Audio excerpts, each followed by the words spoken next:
Welcome back to my channel. For those of you that are new around here, hi, my name is Karen Randazzo and I am a chemistry teacher in New Jersey. Obviously, I'm not back in school yet.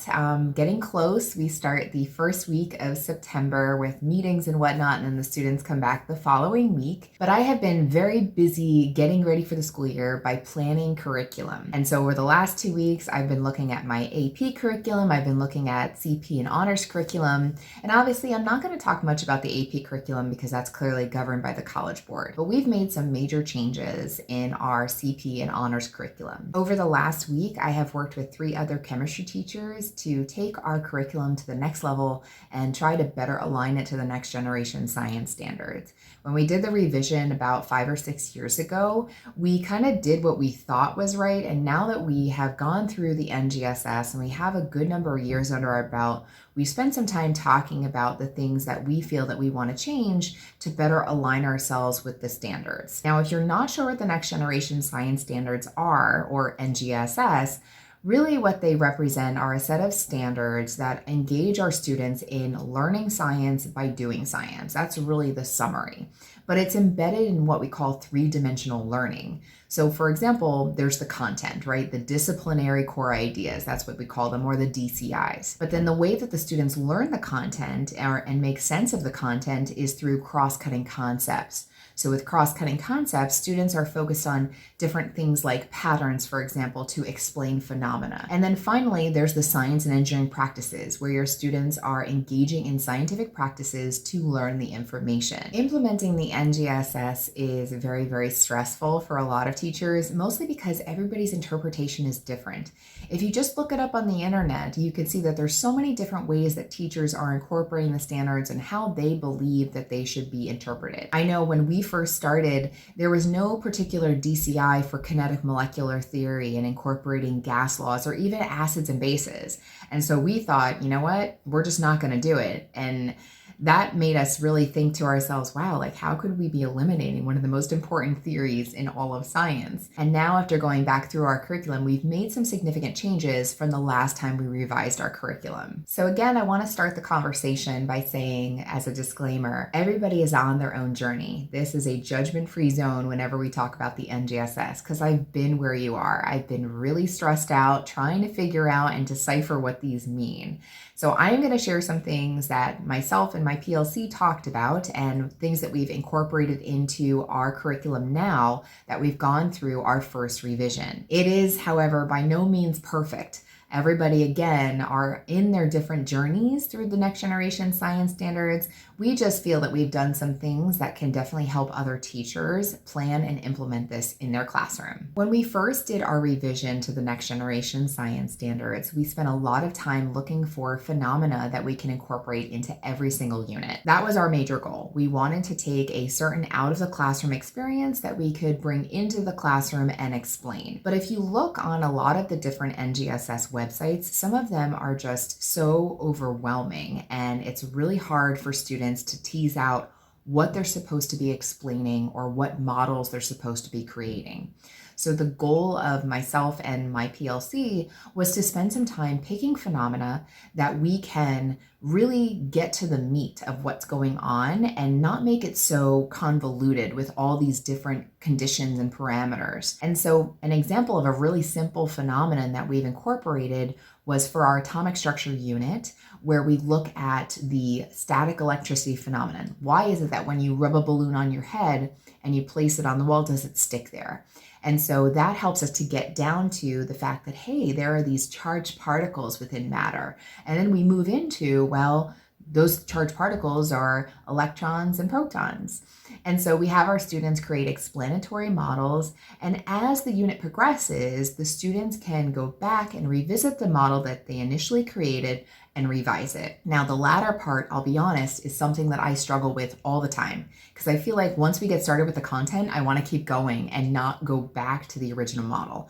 And so the focus for this year, or the major revision for this year, is to spend time going back to the phenomenon. phenomenon. And so I'm going to work really hard this year to start the unit with a phenomenon, but then make sure that we go back to revise an explanation or model. So change number 1 is to incorporate a phenomenon for every single unit, but make sure that we go back to it at least by the end of the unit. The second change that we made is we're trying to have the students observe a phenomenon and then conduct an investigation or some sort of lab activity that helps them replicate that phenomenon. So our goal is to spend time with the students planning and carrying out their own investigations. To be quite honest, I am a little nervous about it, mostly from the time perspective, because we obviously have to get through the content. The students have to learn chemistry. There are certain things that we have to make sure that we cover.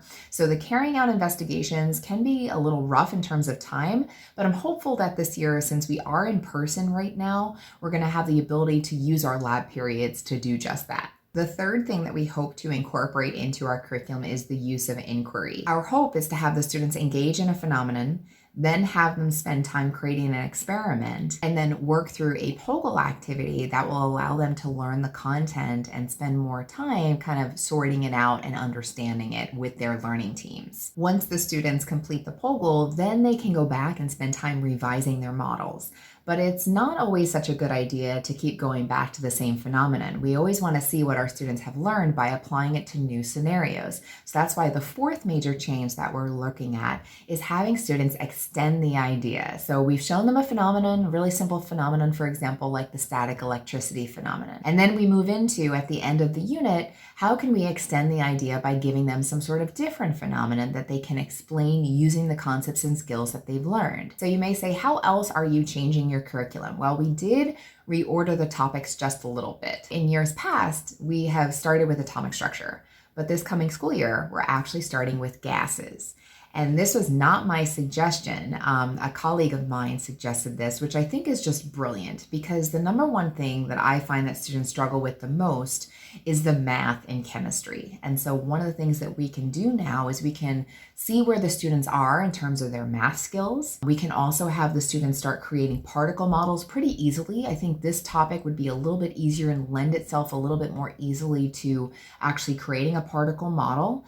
And then finally, the students know a lot about gases already. So I think it's going to allow them to feel a little bit more comfortable being in chemistry class. And there's a lot of great activities and fun things that we can do. So you may say, Karen, how are you going to be teaching this unit so early in the school year? Well, I think the number one thing that we're going to start with to really get the students engaged is, of course, a phenomenon. So I do phenomenaling in my class, and I know that a lot of you have used these in your classes. It's a wonderful thing because it allows the students to create particle models using a set of guidelines, and there's a really helpful sheet that goes with it that I print for every student so that they understand the criteria for a great explanatory model. We'll start with a really easy task where maybe I'll have the students take a balloon and blow air into it. And then maybe I'll have them explain, why does the balloon expand? And hopefully that will lead us to a discussion of pressure. And then I think after that, we'll move into maybe kind of like a Charles's Law scenario. Of course, I'm not going to call it that, but maybe I'll ask them to think about what happens if you cool a balloon down or heat it up. What do you expect to happen? And then hopefully they can create some particle models that will maybe differentiate between the speeds of the molecules, talk about the observable and the unobservable, and then they can transition into some sort of lab experience. So we have these little bell jars, which I absolutely love. So maybe we can do like a bell jar inquiry lab type of thing, so they can derive the relationship between pressure and volume maybe. And then after that, what I'm really thinking about doing is having the students spend time using POGIL. So there's a wonderful POGIL on gases where we look at all the different gas properties. And so that's kind of the plan for now. And then hopefully as they learn and go through that POGIL, they'll be able to go back and explain the different phenomena that we look at throughout the unit. Again, these are all things that I'm just thinking about at this point. I haven't really put any of my ideas on paper, but I always like to kind of think things through a little bit, and then I can get started planning for the unit. And so now at this point, I think I am going to do just that. And I want to say thank you so much for watching this video. I don't know if this helped you. I don't know if you follow the NGSS, but if there's any comments or if you're interested in learning more about some of the changes that we made, or you have any questions about anything, please don't hesitate to ask. Just leave a comment down below. You know I'm happy to help, and I want to say for all of you that maybe are still on summer break, I hope you are still relaxing and enjoying your summer. For those of you that are back to school, bless your hearts. I'm sure you're doing fantastic with your students. I'm sure it feels really wonderful to be back with them. And don't worry, I'll see you in a couple of weeks.